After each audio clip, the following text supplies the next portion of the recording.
Bonjour à toutes et tous, Jean-Christophe Nolot, praticien en hypnose ericksonienne, et aujourd'hui j'avais envie de sortir une vidéo et de la partager, et cette vidéo elle va être pour toutes les personnes qui ont envie de se lancer dans le métier d'accompagnant en hypnose, ou bien au contraire pour les personnes qui simplement sont curieuses et se demandent aussi, tiens, c'est quoi le quotidien d'un hypnothérapeute?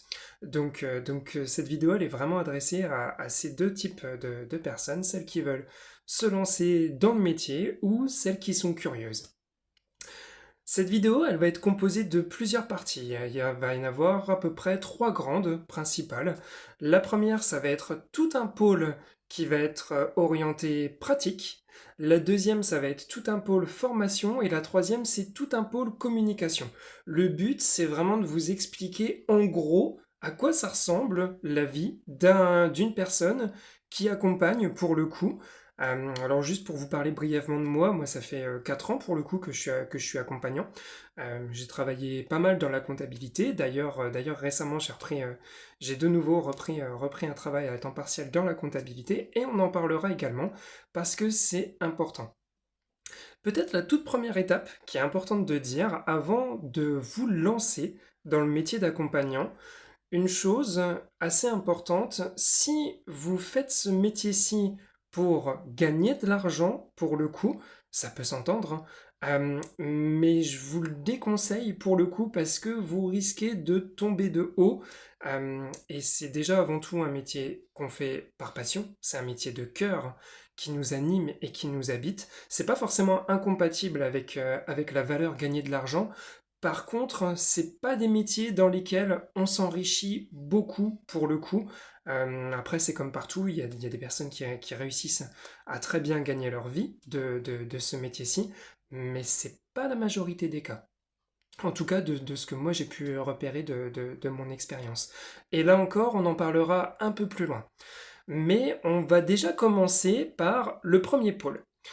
Le premier pôle, comme je vous disais, on va commencer par l'orientation pratique. Pratique des séances. Donc, il y a trois temps. Un temps où on pratique, un temps où on se forme et un temps où on bouge et on voit tout ce qui est communication. On va focus en premier sur ce temps pratique. Donc, c'est le temps d'accompagner les gens que tu reçois en séance, pour le coup. Et c'est faire ce que tu sais faire, c'est faire ce que tu as appris en formation. Donc, ça comprend de les recevoir, de les accueillir dans ton cabinet. Ça comprend de les accompagner aussi à travers toutes les problématiques que tu peux recevoir par rapport à ça. La gestion du stress, des angoisses, des deuils, des accompagnements de vie, des accompagnements du sommeil, des multitudes et une multitude d'accompagnants et d'accompagnements qui sont possibles. Et ça, c'est une vraie richesse pour le coup, une vraie richesse intérieure et qui fait que, normalement, tu es content de te lever le matin parce que ta journée, elle va être belle et tu sais aussi que ton objectif à toi, c'est qu'à la fin de la séance, la personne que tu as accompagnée, elle repart avec le sourire, elle repart en se sentant mieux, et parfois elle a déposé des choses et tu l'as accompagnée à travers ce qu'elle portait, et elle le portait depuis peut-être plusieurs dizaines d'années, et là, grâce à la séance et grâce à ce qu'elle y a trouvé, et à ton accompagnement pour le coup, eh bien la personne a retrouvé des ressources à l'intérieur d'elle et va mieux. Ça, c'est normalement un de tes moteurs. Un de tes moteurs est un truc qui fait que tu prends plaisir également à être curieux de l'autre. Bref, c'est ton pôle séance. Et dans ce pôle-ci, il va y avoir également toute la partie débrief que tu vas faire de toi-même à la fin de la séance. C'est-à-dire que ta séance, elle ne dure pas juste 1 heure ou 1 heure et demie normalement. Elle va durer ce temps-là, certes, mais elle va aussi durer tout le temps après où tu vas noter, où tu vas toi prendre des notes déjà pour noter plusieurs choses. Premièrement, peut-être dans quel état d'esprit est-ce que tu te sentais lorsque tu as reçu cette personne. Est-ce que tu étais fatigué? Est-ce que tu étais en forme? Est-ce que la personne qui est venue te voir, elle semblait réceptive aussi et prête à faire de l'hypnose ou est-ce qu'elle était encore complètement prise dans sa journée, dans sa problématique? Bref, toutes ces choses-ci. Voir aussi ce que tu as testé, ce qui a fonctionné, ce qui a aussi peut-être un peu moins bien marché et pourquoi. Et puis aussi ce que la personne t'a raconté. Parce que Ça peut être sympa aussi, quand la personne va venir te revoir une deuxième, une troisième fois, une quatrième fois peut-être, que tu puisses te rappeler de ce qui s'était passé et de ce qu'elle t'a dit. Et tout ça, mine de rien, ça va te prendre du temps aussi à côté. À titre personnel, moi je les note dans des carnets. Là, j'en suis à plusieurs centaines, voire peut-être même milliers de pages pour le coup. C'est toujours un temps vraiment de plaisir, puisque comme j'adore mon métier, ça me permet de revivre une deuxième fois les séances, donc c'est formidable. Mais je me rappelle que même quand j'avais commencé, pour le coup, je vous mettrai l'image, les images si je les retrouve, mais je pense que je les ai. J'avais noté au tout début de ma pratique, j'avais même pas commencé à me faire rémunérer à ce moment-ci, mais j'avais noté tout ce que je testais, tout ce que je testais vis-à-vis de mon cercle familial, de mon entourage, de mes amis, de mes proches, des voisins. J'habitais un immeuble de 9 étages, donc c'est génial, j'avais une multitude de voisins. Donc c'est tout ce que je testais et j'avais des pages complètes pour le coup de notes que je prenais recto verso et je les avais pris en photographie et bref, je trouvais ça vraiment génial. C'était le début de la passion qui n'a cessé de brûler et de prendre en ampleur encore aujourd'hui. Donc ça, c'est la partie cool, c'est la partie pratique. Maintenant, cette partie-ci, elle n'est pas toute seule. Parce que quand tu commences, tes clients, il va falloir que tu ailles les chercher. Et ça nous amène au deuxième pôle, le pôle communication. Alors je dis quand tu commences, c'est encore plus vrai quand tu commences, mais même quand tu continues et même après plusieurs années, peut-être même que quand tu as 10, 15 ou 20 ans d'expérience, tu dois encore de toi-même aller accentuer de temps en temps ce pôle communication parce que c'est pas parce que toi tu as tes diplômes, que tu sors de l'école et que tu es content et que tu as envie de vivre de ta passion que les gens vont venir te voir. Je te prends un exemple tout simple, juste sur Reims, pour le coup, on est un peu plus entre une cinquantaine et une soixantaine d'hypnos, et il y en a tous les jours des nouveaux qui arrivent, et tous les jours des nouveaux qui s'en vont, pour le coup. Donc il y a un turnover assez énorme, et qu'est-ce qui vont faire que les personnes vont venir te voir? Eh bien, c'est le pôle communication. Ça passe de plein de manières différentes, et il n'y a pas de secret, et je suis désolé de te le dire, mais si t'es pas à l'aise avec ça, tu vas être obligé de t'y mettre, pour le coup. Parce que ça va pas venir tout seul. Il y a plusieurs axes qui sont possibles. Tu vas déjà avoir les réseaux sociaux. Les réseaux sociaux, que ce soit par Facebook, par Instagram, par LinkedIn, bref, l'ensemble des réseaux. Ça peut être TikTok, ça peut être n'importe quoi. Et en fait, c'est tout bête, mais juste que ce que je te conseille, c'est déjà de parler de ta passion, de qu'est-ce qui te plaît dedans, qu'est-ce qui t'anime. Pourquoi? Parce que quand les gens voient que tu es intéressé, ben en général, tu les intéresses aussi. Et ils vont se dire, tiens, c'est intéressant ce truc-là. Ok. Et puis, au fur et à mesure, en fait, c'est un peu comme une grande publicité quelque part. Les gens, ils vont te voir pour le coup, et au bout d'un moment, peut-être qu'ils vont être amenés à te contacter en te disant, ben là, tu as fait un post où tu as parlé d'hypersensibilité, et tu sais quoi, ben moi, ça fait un petit moment que je galère avec ça, et je me dis que peut-être ça pourrait être intéressant de tester l'hypnose. Ou alors, là, tu as fait un post sur le deuil, et en fait, il se passe qu'il y a 6 ans, j'ai perdu un proche, et j'arrive pas à passer. J'arrive pas à passer après ça, et du coup, en fait, ton post, il m'a fait réagir. Donc, c'est des choses toutes bêtes. Des fois, t'as pas l'impression. Tu fais juste le post parce que bah toi, il te plaît pour le coup et il t'intéresse, mais en fait, il touche les gens. Donc, tu vas avoir déjà cette partie-ci, communication, réseaux sociaux. Et après, c'est super varié. Tu peux faire plein de choses. Tu peux faire des vidéos. Tu peux faire également des salons du bien-être. Les salons du bien-être, ça c'est génial parce que bah, déjà, en général, tu rencontres un public qui va pour le coup là être orienté vers le bien-être, orienté également vers tout ce qui va être médecine alternative, mais également vers tout ce qui va être sophrologie, hypnose, etc. Donc typiquement là, ça va être ton domaine où tu vas pouvoir te faire connaître. Bien évidemment, ça a un coût pour le coup, tu le rentabiliseras peut-être pas tout de suite, mais là pour l'instant, tu commences, tu as besoin de te faire connaître. Donc, essaie de mettre l'accent là-dessus si toi tu peux. Et puis après, avec le temps, tu vas peut-être même faire des soirées découvertes de l'hypnose, pour le coup. De montrer un peu ta pratique aux gens. Et ça, c'est pareil, ça vient avec le temps. Commence avec tes voisins.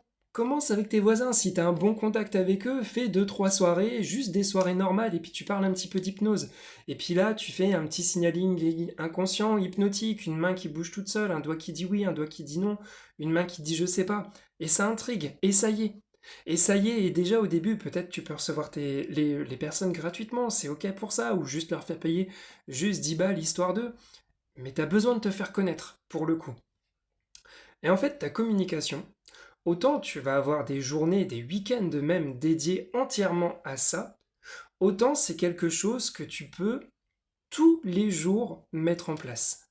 Tu vas à la boulangerie, tu glisses un petit truc sur l'hypnose ou sur n'importe quoi. Tu le fais pas de but en blanc, mais typiquement, tiens, je sais pas, l'odeur des croissants, elle me ramène à mon enfance. Tiens, c'est déjà très hypnotique en soi. Ah ouais, d'accord. Ah bah tiens, là je sors d'une séance à l'instant. Ah, vous faites quoi dans la vie? Bah je suis hypnothérapeute. Ah ouais, c'est vrai, ça fonctionne. Et ça y est, t'engages la conversation. Et en fait, ça, tu peux le faire sur n'importe quel sujet. Essaie aussi que ça soit pas trop visible, mine de rien.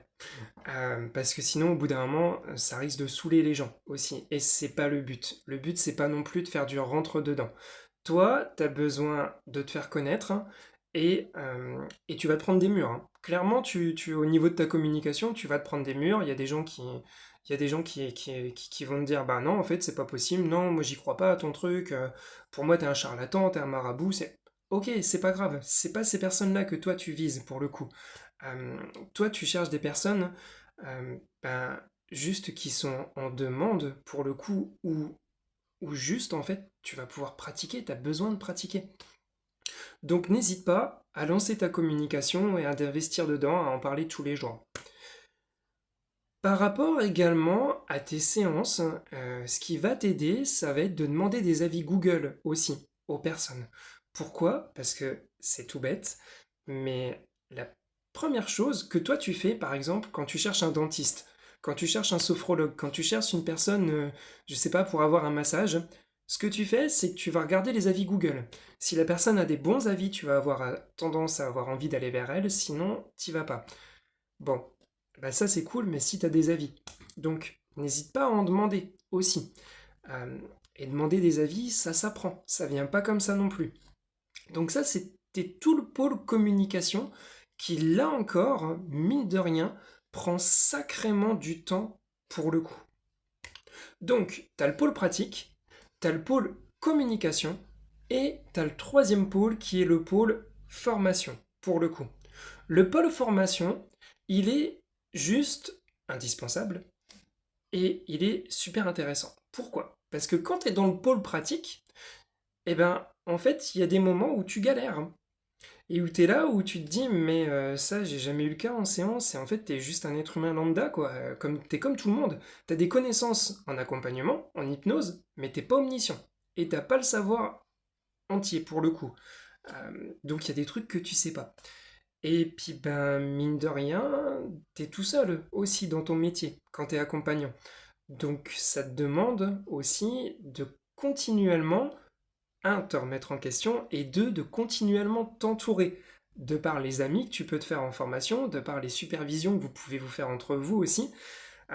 N'hésitez pas aussi à vous appeler entre vous, même encore maintenant, hein. Nous, on le fait régulièrement entre nous. Euh, Tiens, d'Ivoire, là, je bloque, il y a une séance qui m'anime un petit peu plus que les autres. Je sais pas pourquoi, qu'est-ce que toi t'aurais fait? Est-ce que tu peux me donner ton avis? Donc ça va être un pôle qui va être super important et super intéressant. Le pôle formation, déjà entre vous, entre hypno, entre potes de formation, et aussi, pourquoi? Parce que, bah, comme je le disais, des fois tu galères, t'es tout seul et tu sais pas quoi faire par rapport aux séances. Des fois, t'as l'impression aussi que ce que tu fais, c'est pas bien, que ce que tu fais, c'est pas comme il faudrait.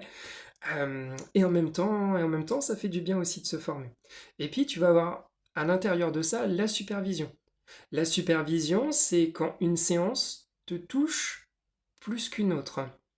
Et on a beau dire que ça devrait pas arriver, que quand tu rentres chez toi, normalement les séances elles te suivent pas, des fois tu rentres chez toi et il y a des séances qui te suivent.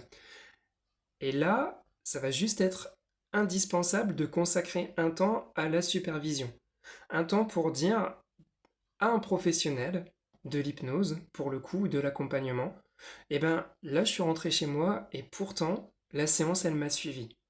Et avec son regard extérieur, il va t'aider à éviter à faire un burn-out, parce que si tu fais pas ce travail-là, eh ben, les séances qui te suivent, elles vont s'enchaîner pour le coup, et juste tu vas craquer moralement, donc ça va juste pas être possible.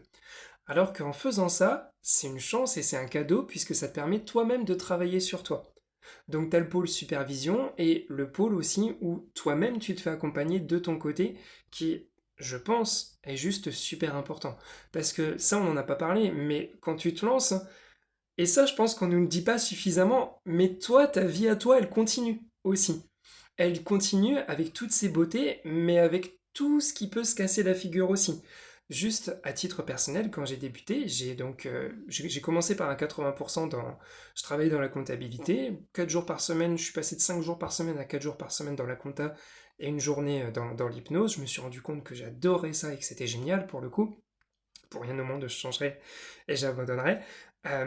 Sauf que quand je me suis lancé à 100% dans l'hypnose, eh ben, j'ai vécu une rupture amoureuse et un déménagement. Et ça, j'étais pas prêt pour ça. J'étais pas prêt et c'était pas du tout au programme. Et du jour au lendemain, pour le coup, t'as juste 3 mois pour trouver un nouveau logement. Dans 3 mois, sinon, t'es à la rue. Et là, pour le coup, comment tu fais? T'as plus de revenus. T'as plus de revenus, tu viens de quitter ton travail. Bon, bah t'es pas prêt à ça. Et tu as bien les aides de Pôle emploi qui sont là pour l'instant, mais elles sont valables entre 1 an et 1 an et demi. Et comme ils changent régulièrement au niveau des réformes, eh ben, ils raccourcissent de plus en plus les durées. Ce que je veux dire par là, c'est que toi, ta vie à côté, elle continue.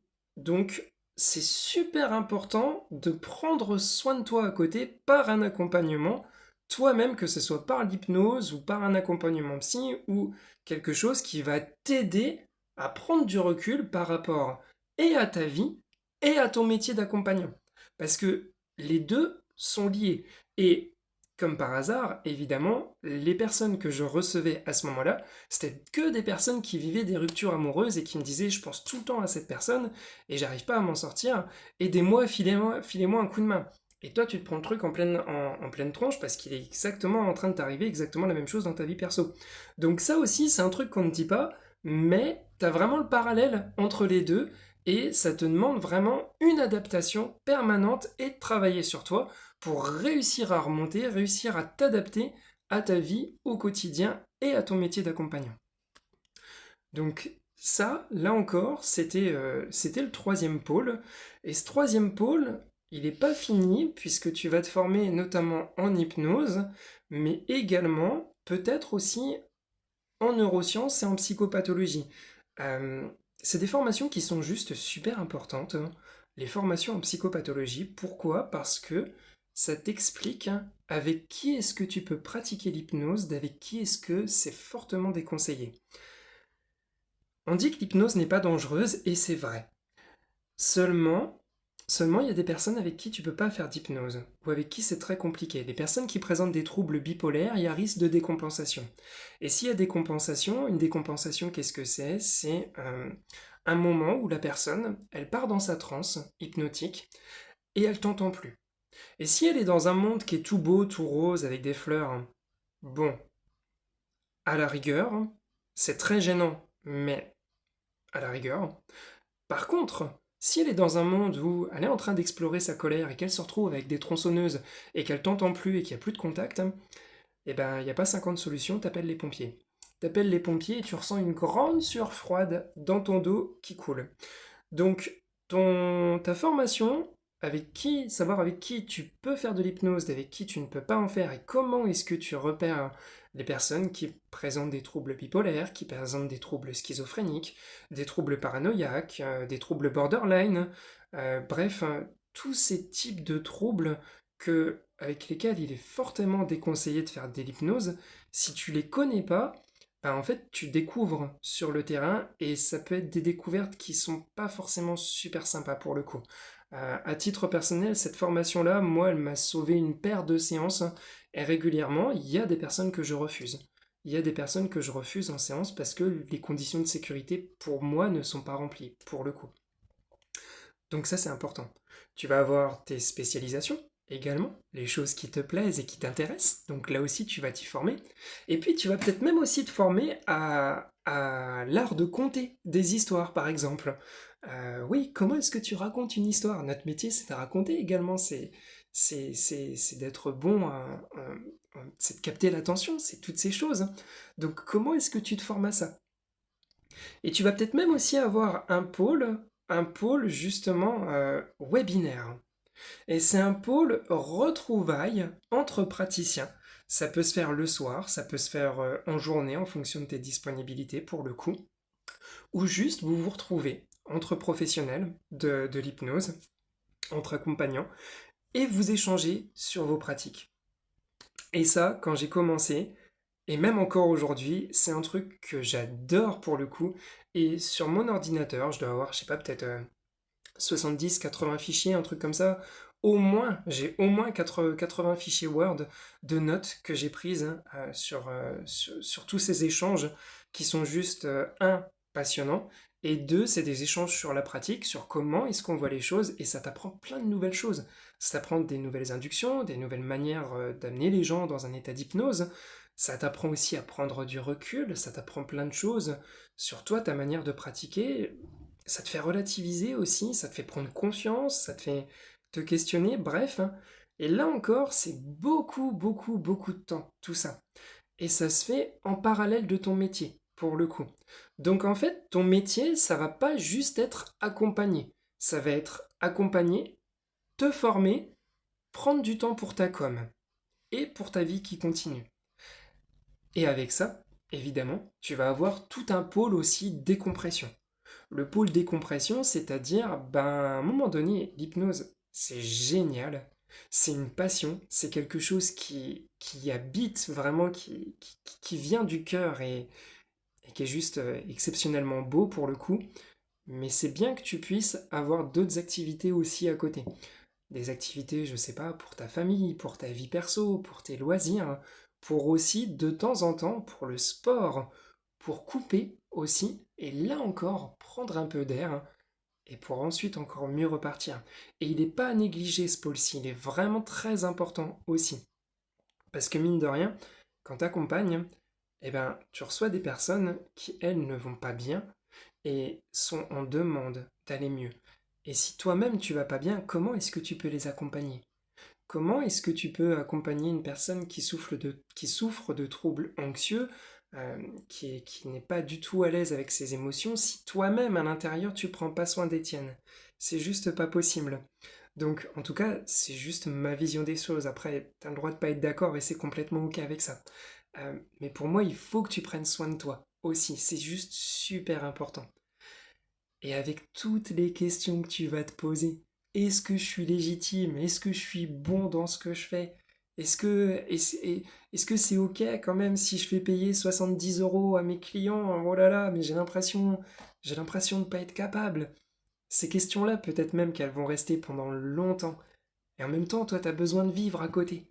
Donc il y a toutes ces questions que tu vas te poser, et t'inquiète pas, c'est normal que tu te les poses. Ça serait peut-être même bizarre si tu te les posais pas. Donc ça, c'est vraiment un truc où tu peux relativiser par rapport à ça. Dis-toi que si tu te les poses, c'est bon signe. Et si tu te les poses pas, pose-toi des questions. Bon, et puis on peut aussi parler de tout le côté financier. Parce que mine de rien, on en parlait, à un moment donné, tu vas avoir besoin de remplir ton frigo et de manger. Et tu vas te poser tes questions aussi sur les tarifs de tes séances. Et mine de rien, j'aimerais te dire que ça va rouler, que tu vas pouvoir t'en sortir financièrement du jour au lendemain, mais c'est pas forcément le cas. Parce que déjà, sur une séance à 60 euros, t'as l'État et l'URSSAF qui t'en piquent 27%. 27% de 60, t'es déjà à quasiment 20 balles, presque 20 balles. Après, suite à ça, tu vas avoir la location de ton cabinet. Si t'as de la chance, t'as un lieu où tu peux le faire, où tu peux exercer gratuitement. Si t'as de la chance, ton cabinet, tu vas le payer 10 balles par séance. Si t'as pas de chance, eh ben, ton cabinet, il va te coûter entre 20 et 30 balles par séance. Quand moi j'ai commencé, pendant les 2 premières années, j'étais à 27 euros de location du cabinet. Donc maintenant, je te fais un rapide résumé. Du coup, une séance à 60 euros, t'as l'État qui t'en pique 18, t'en as 27 qui partent pour la location du cabinet. Il t'en reste grosso modo entre 10 et 15 pour le coup. Combien de séances il te faut avec entre 10 et 15 euros pour, pour pouvoir en vivre et pour pouvoir te verser un SMIC? Sachant qu'au début, tu as peut-être, je sais pas, 4 clients par mois, 5-6 clients par mois, une dizaine grand maximum si tu as de la chance. Eh bien, il va te falloir un paquet pour le coup. Et ton prix des séances, c'est pareil. Comment est-ce que tu l'ajustes? Est-ce que 60 euros c'est suffisant? Sachant que tout augmente, on est en période d'inflation aussi. Donc comment est-ce que tu t'en sors? Sachant que tu vas avoir tes annulations aussi à gérer. Quand sur le mois, là, juste un petit peu, pour te situer juste un petit peu, donc comme je te disais, ça fait 4 ans que j'exerce, et quand j'en parle un petit peu avec d'autres praticiens, même qui sont pas du milieu, et ce que je vois circuler, c'est qu'il y a énormément d'annulations, et que les gens, ils annulent, et ils s'en foutent, et c'est normal. Sauf que toi, une annulation, c'est un client que t'as pas pu mettre à cette heure-ci, et c'est aussi un créneau où tu payes ton cabinet pour le coup. Et ça, le client, lui, il s'en fout, il le voit pas. Mais du coup, c'est comment est-ce que tu le poses dans ton cadre? Alors, on peut dire, ouais, c'est anodin, ok, d'accord. Sauf que quand tu as 15 annulations par mois, que tu multiplies 15 par 12 mois, d'accord? Je sais pas combien ça te fait, mais en gros, t'as allé, on va dire, 150 annulations par an, ok? Allez, on va dire plus ou moins 50. Et que tu payes 20 balles ton coût de ton cabinet, 20 balles par séance pour le coup. Si tu fais rapidement le calcul des annulations de ce que ça te coûte, bah là encore, ça représente un tarif, ça peut même se compter en milliers d'euros pour le coup. Et va dire aussi aux clients du coup qui sont pas venus, bah vous n'êtes pas venus, mais du coup vous me devez la séance ou au moins le coût de la location. Bah tu peux essayer, sauf que si la personne elle vient pas, en fait, juste elle s'en fout, elle a pas l'intention de te régler ta séance. Donc pour elle, c'est pas ton problème. Et même si tu lui demandes, le risque c'est que tu te chopes un avis négatif sur Google. Et là, c'est pareil. Comment tu fais? Donc là, c'est pareil. C'est comment est-ce que tu vas le poser dans ton cadre? Comment est-ce que tu vas, dès le premier message, dire vous pouvez annuler ou déplacer gratuitement la séance jusqu'à 48 heures à l'avance. Au-delà, la séance est due. C'est tout bête, mais à titre personnel, encore une fois, c'est juste mon expérience. Quand j'ai mis ça en place, la semaine qui a suivi, il y a eu 3 personnes qui sont venues et qui m'ont dit j'ai failli pas venir et annuler la séance, mais du fait que vous m'ayez envoyé ce message-là, bah vous voyez, je suis là aujourd'hui. Bah, c'est tout bête, mais ça fait trois séances pour le coup que toi aussi tu rentres et qui te permettent de manger, mine de rien. Donc ça peut jouer. Donc comment est-ce que tu le poses dans ton cadre? Comme je te disais aussi, tu vas avoir les aides de Pôle emploi, qui maintenant est devenu France Travail. Mais ça, c'est pareil, ça va pas durer éternellement. Et les aides, tu vas pas pouvoir en vivre pour le coup. C'est bien d'avoir un petit sas économique aussi à côté, un petit peu d'économie pour toi de côté, à la fois pour vivre, pour tes loisirs et pour prendre soin de ta santé mentale aussi. Parce que, on va pas se mentir, tu vas pas gagner un SMIC avec les aides de France Travail pour le coup. En tout cas, c'était pas mon cas. Il y a eu plusieurs années où j'étais quand même en galère pour le coup. Donc ça vient pas forcément tout de suite. Ce que moi je te conseille, pour le coup, c'est d'avoir une activité à côté. Une activité, que ça soit en CDD, que ça soit n'importe quoi, mais une petite activité, tu fais ça 2-3 jours par semaine, le temps que tu en as besoin. Tu as ton métier de cœur qui est là, que t'arrêtes pas, parce que vraiment c'est ta passion et tu aimes ce que tu fais, et tu as ton métier qui te permet de manger. Ça va être important. Même si c'est un petit truc, c'est pas grave. Ça te fait une stabilité financière et ça apaise un truc à l'intérieur qui sinon est en panique et le risque c'est que s'il est en panique, ça se répercute sur tes clients. Ça se répercute sur tes clients, à savoir que tu vas avoir un besoin de réussite, tu vas avoir le cœur qui palpite, tu vas te dire il faut absolument que je réussisse ma séance, sinon je vais avoir de mauvais avis, sinon ça va pas marcher, et si ça marche pas, ben du coup je peux pas en vivre, et je vais devoir tout arrêter, alors que j'ai mis 15 000 balles de formation. Parce que ouais, ça on n'en a pas parlé, mais t'as le côté financier de la formation. T'as le côté de ta formation où tu vas mettre entre 10 et 15 000 balles dedans, au bout de plusieurs années quand même, hein, j'entends, mais mine de rien, ça a un coût. Et t'as pas juste la formation en elle-même, t'as aussi tout le coût où cette fois-ci, tu montes à Paris, tu descends à Nice, tu descends à Avignon, tu pars à droite à gauche, donc t'as le coût de déplacement au niveau du train ou alors au niveau du carburant, t'as le coût de l'hébergement également. Juste une semaine sur Paris, tu rajoutes 600 balles. 600 balles quand t'as le bon filon. Donc là encore, hein, plus 100 balles de train, donc t'en es à 700 balles, plus 100 balles de bouffe.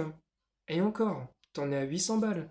Si peu que t'ailles boire un petit peu, si peu t'ailles boire un coup en soirée un petit peu le soir avec les amis hypno, tu rajoutes 30 balles.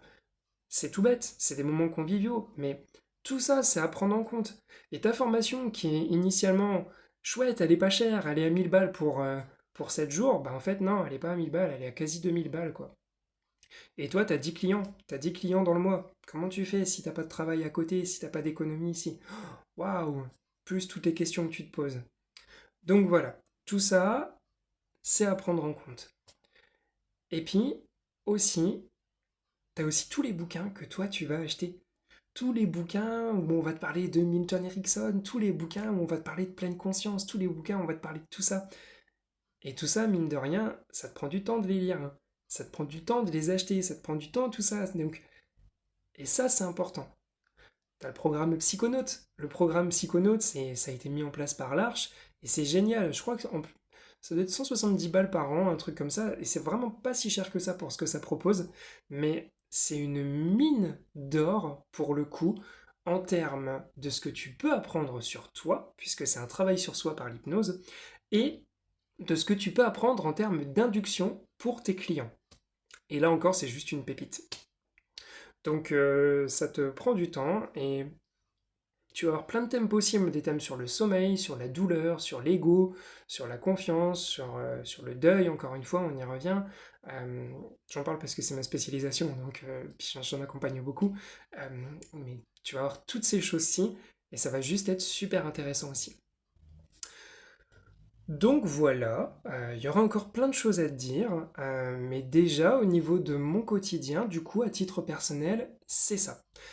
Euh, Pôle formation, pôle accompagnement, pôle communication, SAS décompression, le pôle sport aussi, le pôle créativité où tu vas construire toi-même tes propres inductions, parce que il y a un moment aussi, puis après je vais arrêter parce que cette vidéo doit bien finir un jour et elle est déjà beaucoup trop longue, il y a un moment où tu vas avoir envie de proposer quelque chose de nouveau à tes clients. Et pas juste le bon bah voilà, vous fermez les yeux, vous arrivez dans un paysage et vous faites ci, vous faites ça. Au bout d'un moment, tu vas en avoir marre de ça. Et tu vas avoir envie de créer d'autres choses. Et ça va passer par ce que j'appelle ton pôle création, où tu vas commencer par écrire ce qui compte pour toi, ce que tu as envie de proposer à tes clients.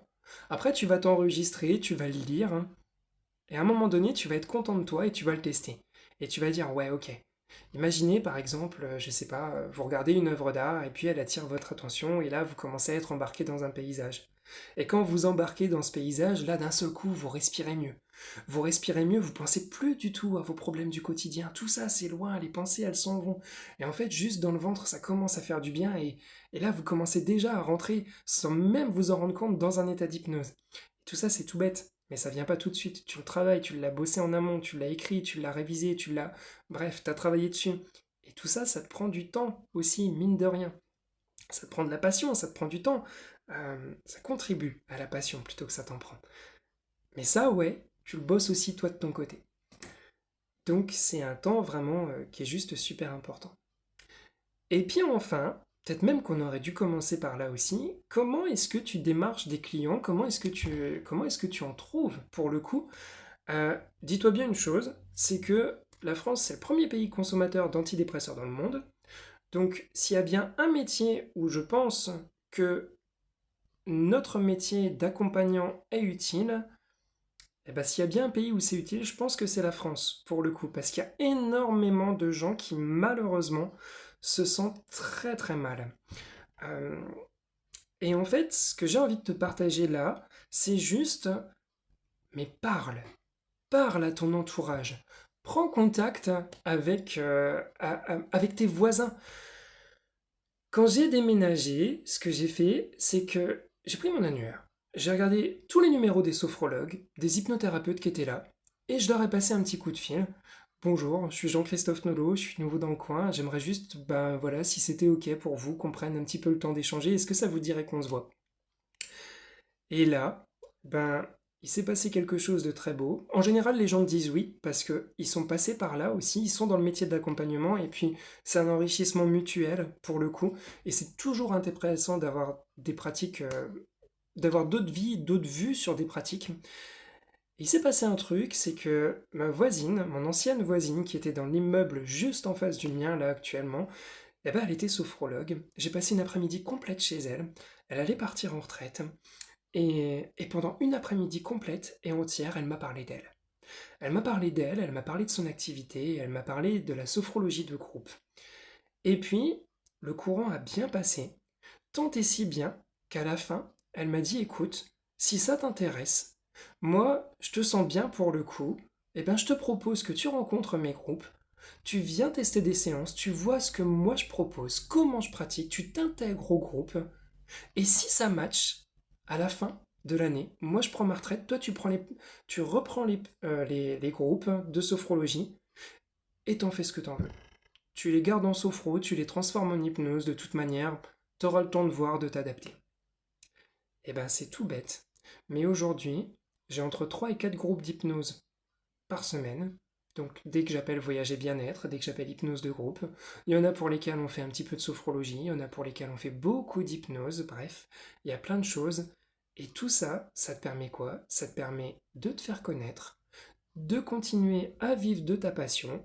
Ça te permet aussi de rencontrer de nouvelles personnes, de développer le bouche à oreille et d'avoir des personnes qui vont venir te voir aussi en séance et qui vont te permettre toi aussi de vivre de ta passion parce que toi aussi tu as besoin de manger, même si tu kiffes juste ton métier d'accompagnant, quoi. Je te le rappelle encore une fois, en fait, tant que ça reste un kiff, hein, tu peux continuer. Si à un moment donné le plaisir il s'en va, demande-toi pourquoi. Demande-toi pourquoi. Est-ce que tu as besoin de retrouver, de retourner aux sources? Est-ce que c'est parce qu'il y a trop de questions à côté? Travaille dessus jusqu'à ce que tu le retrouves. Jusqu'à ce que tu retrouves ce kiff que tu avais à l'intérieur de toi. Bon, je pense qu'on va arrêter là pour aujourd'hui. C'est une vidéo qui déjà est beaucoup trop longue. Mais en tout cas, j'avais envie de la sortir depuis pas mal de temps et j'avais aussi envie de te parler de mon quotidien d'accompagnant et peut-être du tien quelque part si tu débutes ce métier. Il me reste à te souhaiter une très belle journée. J'ai commencé cette vidéo, il faisait jour, là ça y est, il commence déjà à faire nuit. Euh, Très belle fin de journée à toi. Si ça t'intéresse, n'hésite pas à m'appeler ou on peut en discuter si tu veux, n'importe, moi je reste à ta disposition si t'en as envie. Je suis Jean-Christophe Nolot, je te mets les coordonnées dans la description et puis je te dis à très vite et bonne continuation à toi qui as envie de te lancer et on se dit à très vite. Bye bye.